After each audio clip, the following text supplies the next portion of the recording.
I may run out of battery. I apologize ahead of time. Good evening. My name is Derek Hagner. I'm with the Program Administration Department, and I would like to welcome you to this evening's Q&A.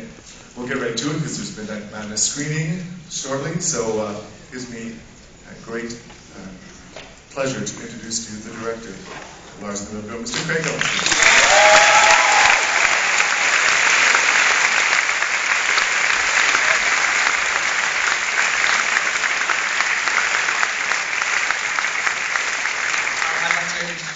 Once again, starting with Patricia Clarkson.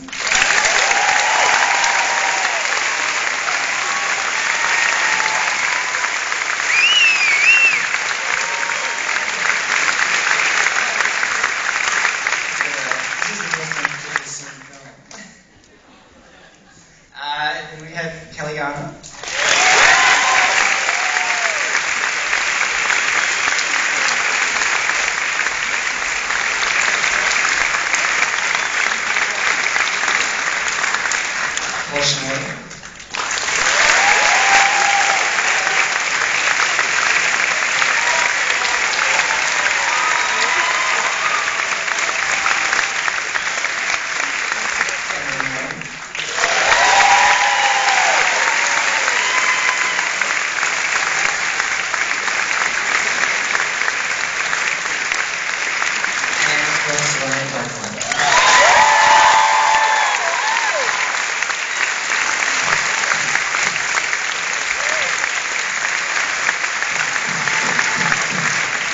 So we will get started. I will read the questions back.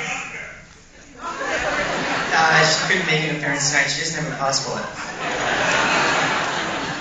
She's afraid to fly. All right. Yes. Did you bring a date this evening, Ryan? Yeah, my mother and my sister, actually. Stand up. Stand up, ladies. You look beautiful.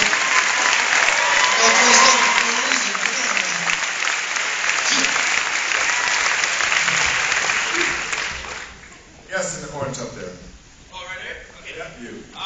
First of all, I just want to say it was an amazing, amazing film. Great performance by everybody. Amazing script, the direction, everything was really good. I'm blown away. Really liked it, so yeah.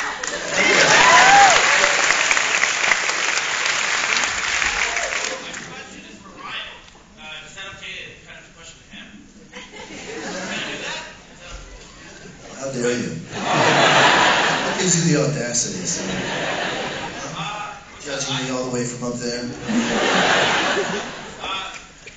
was going to ask you, like, what kind of things do you look at when looking at a script, specifically to this movie? What interests you? What popped up, at you, popped out?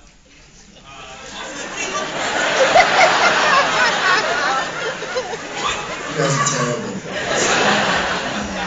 Like plot and characters, what kind of things do you usually look for, and what did this movie have besides the obvious that really attracted you to it? So for those in the back that didn't hear, the question was, what does Ryan look for in a script? Without the euphemisms, I'll let you answer.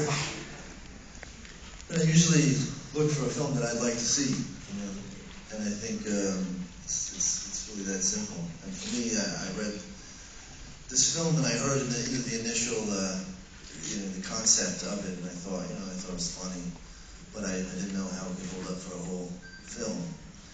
And then I read it, and it's not only the best script I've read, but I think that anybody's read it. And it's so, that's the Oliver. What's the Oliver? Stand up.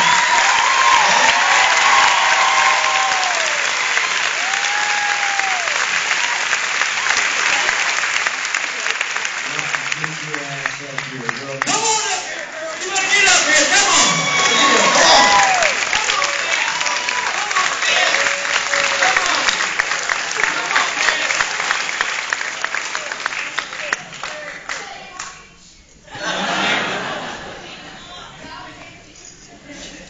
Well, we'll love you from up here. It was, no one's ever read anything like that, it was so, it reminded me of the Velveteen Rabbit or something. It was so innocent and so beautiful, and it believed in people, and I thought that people wanted to a part of something good, and that and the idea that you could love something and that love isn't a transaction, that it's something you can just give freely and it doesn't have to be returned to you. It's just, told in this really funny, imaginative, totally unique way. I mean, for me, if I wasn't in this movie, it'd be one of my favorite films. It's completely special. And so for me, it was just a question of trying to convince this gentleman in the hat to let me do it. It was a tough job. Yes. I was trying to imagine the gag reel. Good gag reel. Tell a funny story about, I don't know, a gag situation with the doll. So the question was about she could imagine the gag reels from the outtakes, and could they comment on anything offset or any of the outtakes from the film? Nothing funny happened on this movie. So boring.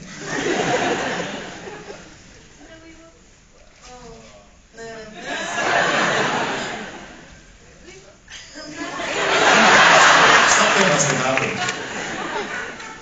We were very respectful of Bianca, weren't we? There were no sort of jokes at her expense. We were scared of offending her. You're laughing at, she's serious. And she was kind of intimidating in a way.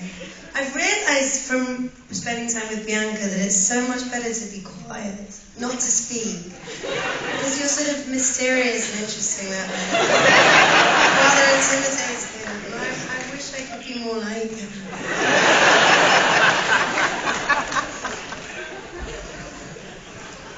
Yes. I have a question for the writer. I just wanted to know what your inspiration for the film was. Where did this idea come from? So the question is, where did the inspiration for this film come from? If you can walk in the shoes, we'll give you a mic down here. We have a handheld one. You can't walk, really? We'll take them off. You can take them off. Some converted websites and some really lonely guys.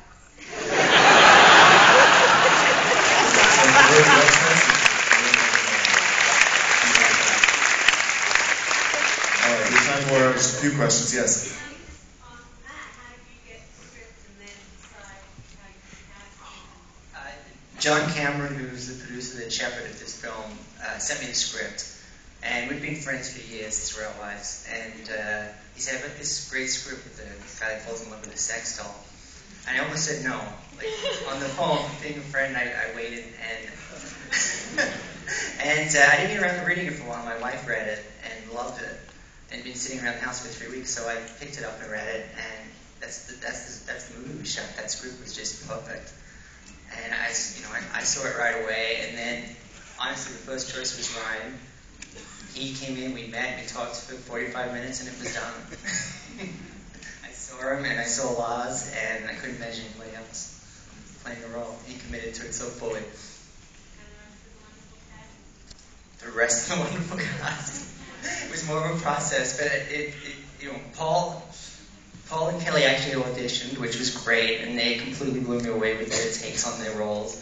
Emily was a favorite from the get-go, and from her accessibility and her warmth and her humor. And Patty, it's like trying to find a psychiatrist that could walk that line with such a deft touch. She was again a favorite out of the gates.